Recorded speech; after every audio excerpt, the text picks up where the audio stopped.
February 2025 na. Magkano na nga ba ngayon ang mga Kawasaki motorcycles? Yan ang ating aalamin ngayon. Tara!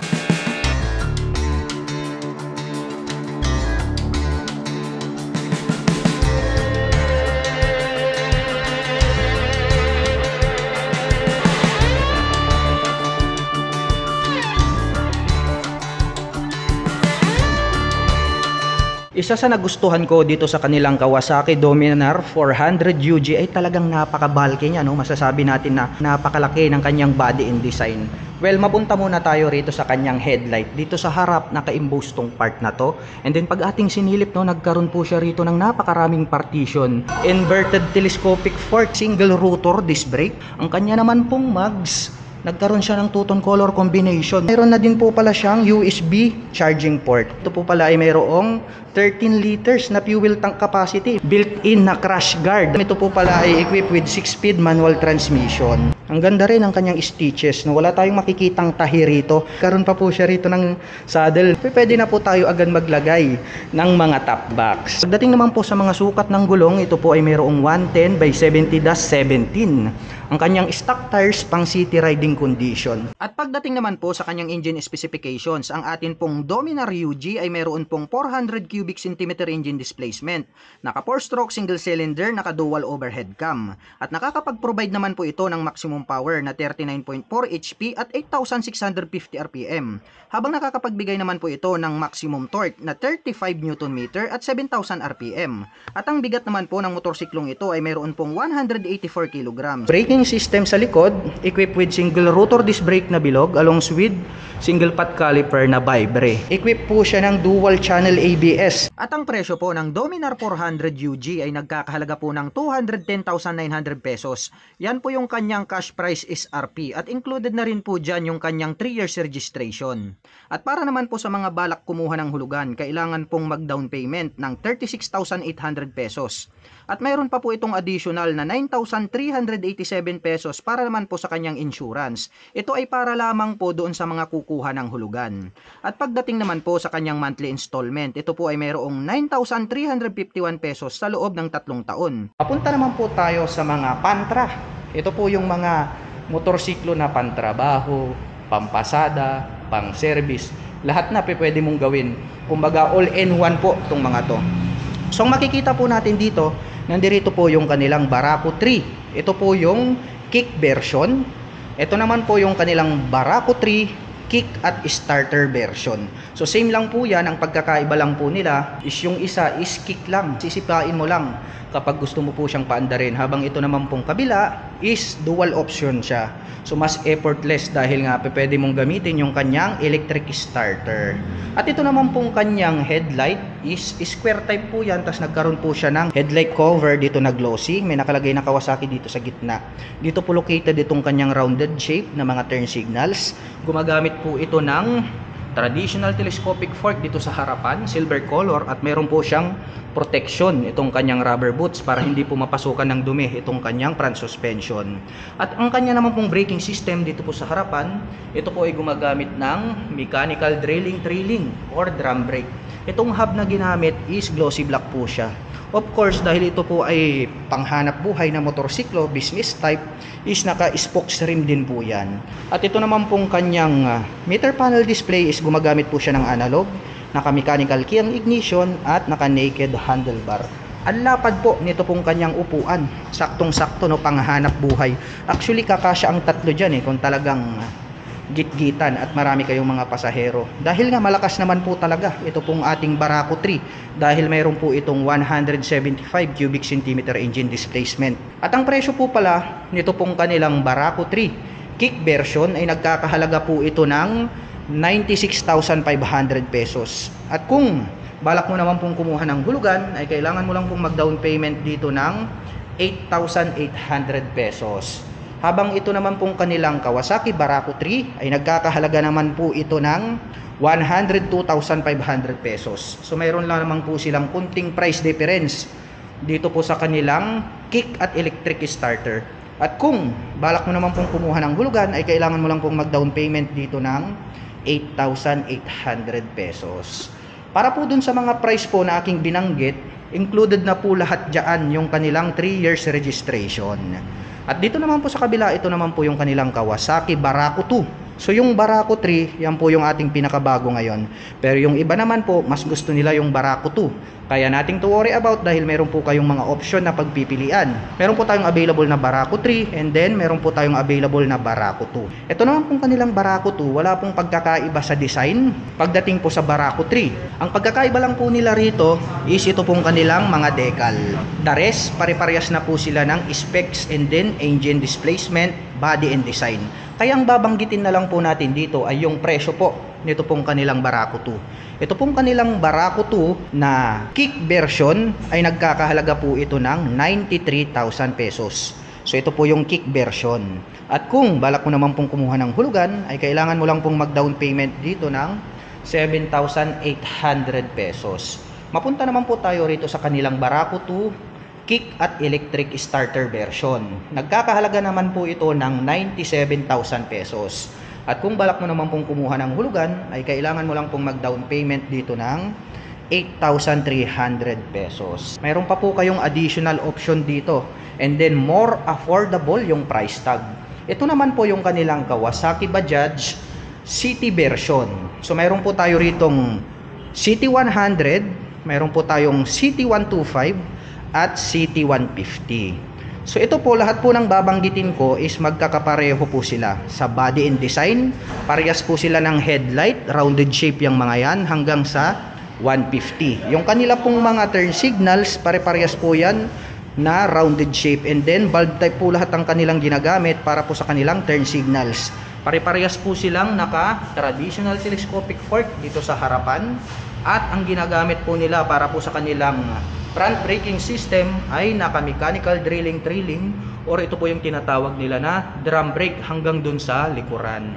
At yung kanilang fuel tank capacity, wala din pong pagkakaiba.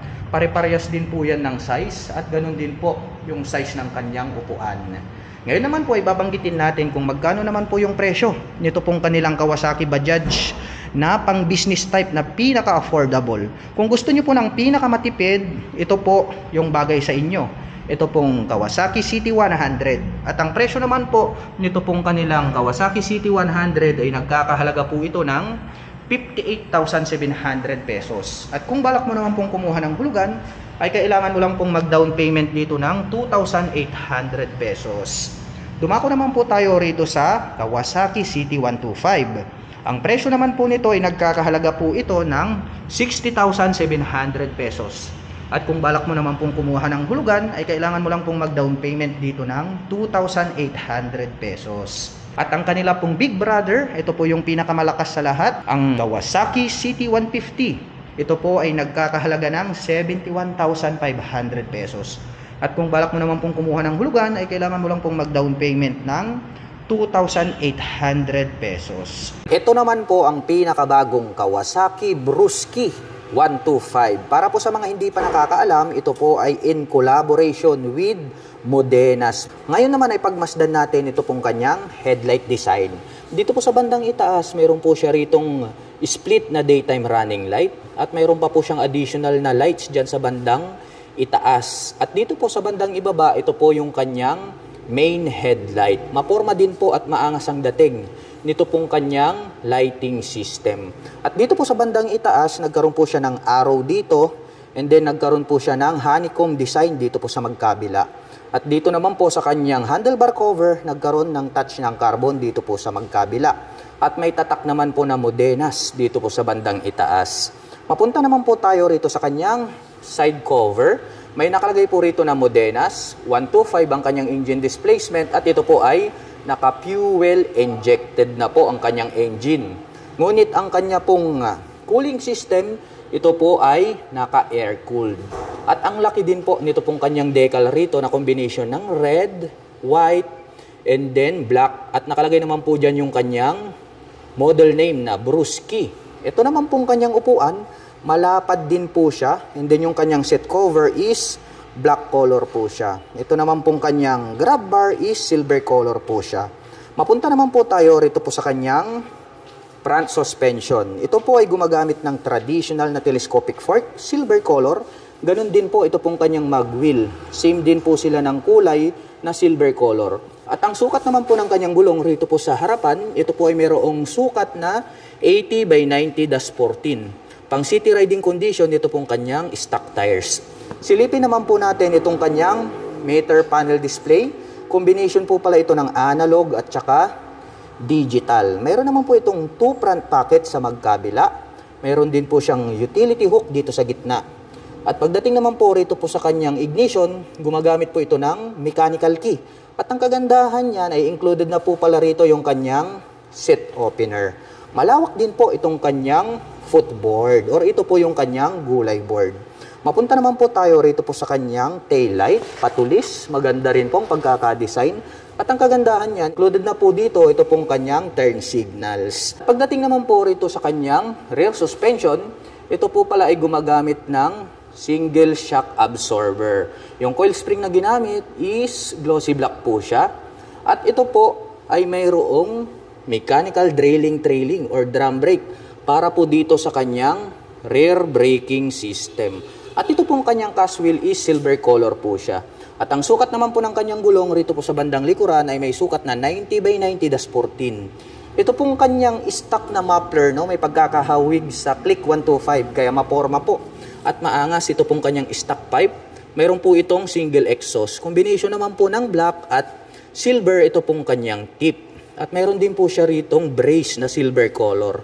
Kaya maaasahan natin, durable po yung pagkakagawa. Ito pong kanilang Kawasaki Brusky 125. At ang presyo naman po nito pong kanilang Kawasaki Brusky 125 ay nagkakahalaga po ito ng 77,000 pesos. At kung balak mo naman pong kumuha ng hulugan, ay kailangan mo lang pong mag-down payment dito ng 5,800 pesos. Nandito naman po yung kanilang sports racing bike, no? Street fighter. Ito talaga napakaastig at mabibilis ang mga motorsiklong ito. Naka-dual ABS na po ito dito po sa front and then sa rear. At ang kagandahan niya, napakaastig po nito pong kanyang headlight design. Naka-projector lights po dito sa bandang harapan at mayroon po siya ditong daytime running light na parang nagsisilbing kanyang kilay. Ito naman po yung kanilang Kawasaki Bajaj Pulsar NS250. So mayroon po itong 250 cubic centimeter engine displacement. Napakalaki po nitong kanyang fuel tank at ang ganda rin po nitong kanyang upuan. Combination naman po ng analog at digital ang kanyang meter panel display. Naka-mechanical key ang ignition at naka-naked handlebar. Wow, napakaastig din po nito pong kanilang Kawasaki Bajaj Pulsar NS250. At ang presyo po pala nito ay nagkakahalaga po ito ng 163,500 pesos. At kung balak mo naman pong kumuha ng hulugan ay kailangan mo lang pong mag-down payment ng 31,800 pesos. Ito naman pong kanyang katabi, ito naman po yung kanilang Kawasaki Bajaj Roser NS125. Ito po yung fuel injection na model. Ang lapad po nito pong kanyang headlight design, nakaimbustong part na to, matulis din. Gumagamit po ito ng bulb type para po rito sa kanyang main light at may additional lights pa po rito sa bandang itaas. Nandito naman po located itong kanyang mga malalaking turn signals. More visible po yan kapag kayo po ay kakanan at kakaliwa. Naka-single rotor disc brake sa harapan, habang dito naman po sa likuran, equip po ito ng mechanical trailing or drum brake. Meron po pala itong integrated na mudguard at separated naman po ito pong kanyang rear fender. May pagka-classic, no, yung pagkaka-design nito pong kanyang rear fender. Mayroon pong partition sa gitna at maganda rin po itong kanyang upuan. Malaki ang kanyang fuel tank at may nakalagay naman po rito na Roser 3D emblem. Combination po pala ng analog at digital ang kanyang meter panel display, naka-mechanical key ang ignition at naka-naked handlebar. Ang ganda rin po pala, no, nito pong motorsiklo na to. At equip po pala ito ng dual shock absorber para po dito sa kanyang rear suspension. Ayun, endurance nakalagay. Kaya maaasahan natin na maganda yung bouncing performance nitong kanyang rear suspension. At ito po ay adjustable. At ang presyo po pala nito pong kanilang Kawasaki Bajaj Rouser NS125 ay nagkakahalaga po ito ng 84,000 pesos. At kung balak mo naman pong kumuha ng hulugan, ay kailangan mo lang pong mag-down payment dito ng 6,300 pesos. At dito naman po sa bandang gitna, kung mahilig naman po kayo sa mga adventure touring bike, Ito pang off-road talaga to. Makikita natin itong kanyang gulong, napakalaki no. At ito po ay naka dual purpose pattern tires. Equipped naman po ito ng single rotor disc brake na flower design with 2-pot caliper. At very attractive po ang pagkaka-design nitong kanyang main light na naka aim shift design, LED na po yan. At located naman po sa bandang itaas ito pong kanyang mga turn signals. At ang ganda po pala no, colorful po. Ito pong kanyang inverted telescopic fork na gold color. At ito pong kanyang fuel tank located sa gitna of course, at black color naman po yan. Ang kanya pong meter panel display ay naka-digital. May single button selector dito sa gilid. Naka-mechanical key ang ignition at ito po ay naka-naked handlebar. Pahaba. Ito pong kanyang upuan. May nakalagay naman po rito na Kawasaki. At ito naman pong kanyang rear fender is patulis. Nandito naman po located itong kanyang tail light at ito po yung kanyang mga malalaking turn signals. At ito pong kanyang stock pipe napakahaba. Mayroon naman po itong silver color na head protection guard at mayroon po itong single exhaust. Ito naman pong kanyang gulong rito sa likuran, ayan oh, napakakapal. At gaya nga po ng sabi ko sa inyo, ito po ay naka dual purpose pattern tires dahil nga pang off-road itong motorcycle na to. Equipped naman po ito ng single rotor disc brake with single pot caliper para po dito sa kanyang rear braking system. At gumagamit naman po ito ng monoshock absorber para po dito sa kanyang rear suspension. At ang model po pala nito pong kanilang Kawasaki, ito po yung KLX 150. Mayroon po itong 150 cubic centimeter engine displacement. At ang presyo po pala nito pong kanilang Kawasaki KLX 150 ay nagkakahalaga po ito ng 136,900 pesos. At kung balak mo naman pong kumuha ng hulugan ay kailangan mo lang pong mag-down payment ng 29,800 pesos. Mapunta naman po tayo rito sa kabila, pang off-road pa rin, pang trail. Ito naman po yung kanilang Kawasaki KLX 150S. The same lang po sila na 150cc. Doon po sa harapan, yun po yung kanyang brother. So, yun po yung pang long endurance, no? Kasi nga naka-inverted telescopic fork yan. Ito naman po ay equipped po siya ng traditional telescopic fork. Meron po siyang rubber boots dito sa bandang itaas. Of course, ito po ay naka dual purpose pattern tires dahil ito po ay pang on and off-road condition. Naka-spokes rim set din po yan. Equipped with single rotor disc brake with 2-pot caliper para sa kanyang front braking system. And then ito pong kanyang headlight is naka-aim shift design din. At ito po ay LED na. Rounded shape naman po ito pong kanyang mga turn signals rito. At ito pong kanyang upuan, napakahaba po niya. Green color po pala ito, no? Ang ganda rin po nung kanyang color kasi green na green. At ito pong kanyang fuel tank is matte black color naman po siya. Mechanical key para po sa kanyang ignition. Naka fully digital meter panel display. At ito naman pong kanyang rear braking system is naka single rotor disc brake pa rin po siya with single pot caliper. At gumagamit naman po ito ng monoshock absorber para po sa kanyang rear suspension. Ang lupit din po pala ng dating nito pong motorsiklo na to, no? Para po sa mga kababayan natin na mahilig mag off-road, saktong-sakto ito para sa inyo. At ang presyo po pala nito pong kanilang Kawasaki KLX 150S ay nagkakahalaga po ito ng 125,000 pesos. At kung balak mo naman pong kumuha ng hulugan ay kailangan mo lang pong mag-down payment dito ng 23,800 pesos. Ito po ang Kawasaki Bajaj RS200. Isa po itong napakalupit na racing bike. Ito po ay semi-big bike. Napakaastig po ng kanyang body and design. Mapagkakamalan mo talaga itong big bike. At isa pa, ito pong kanyang headlight design is very attractive dahil nga gumagamit po ito ng projector lights para sa kanyang main light. At dito sa bandang itaas, mayroon po siya ritong split na daytime running light na parang nagsisilbing kanyang mga kilay para po rito sa kanyang mga nagsisilbing mata na kanyang main light. At dito na rin po located, dito pong kanyang mga pahaba na turn signals. LED na po lahat ng kanyang ginagamit para po dito sa kanyang lighting system. Mayroon naman po itong clear na windshield. At pagdating naman po rito sa kanyang front suspension, ito po ay equipped with traditional telescopic fork. At may nakalagay po rito na ABS na decal.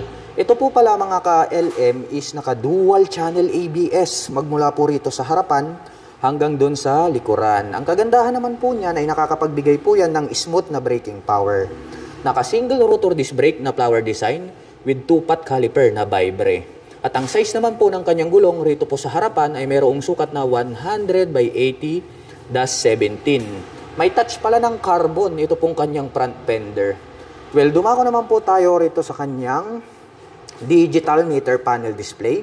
Combination po pala ito ng analog at digital. May 2 button selector dito sa bandang ibaba. At gumagamit naman po ito ng mechanical key para po dito sa kanyang ignition. At ito po ay naka-naked handlebar.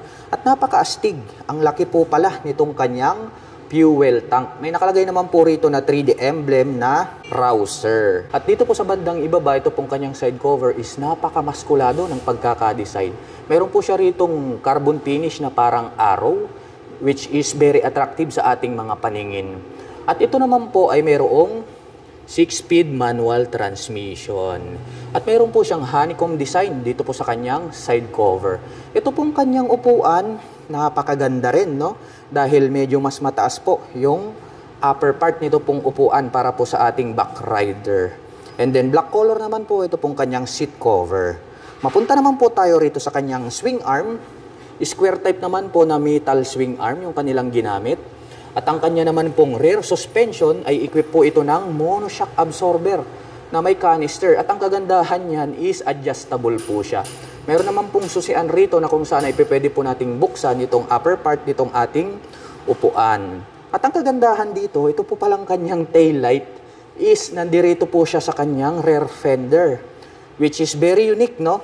And then yung kanya naman pong mga turn signals ay nandirito naman po siya na nakapop up. Ang unique lang talaga is itong kanyang tail light dahil nakahiwalay po siya dito sa bandang puwitan. Nandirito po siya sa bandang dulo. At ito pong kanyang rear fender is mayroon po siyang pagkakahawig sa mga classic big bike dahil nagkaroon siya ng extension dito. And then meron na rin po siya ritong mudguard. May touch pa ng carbon yan. At dito naman po sa likod ang kanyang braking system is naka-single rotor disc brake with single pot caliper na vibre. At ang sukat naman po ng kanyang gulong, rito po sa likuran, ito po ay mayroong sukat na 130 by 70-17. At very sporty looks naman po ang dating nito pong kanyang exhaust pipe. Black color naman po siya at mayroon naman po itong single exhaust. At ito naman po yung kanyang foot brake, metal naman po yung kanilang ginamit. At ito pong kanyang engine, may naka-intact po dyan na DTSI, triple spark. So gumagamit po pala ito ng triple spark plug, which is napakalupit. Dahil nga tatlo yung sumusunog sa gasolina.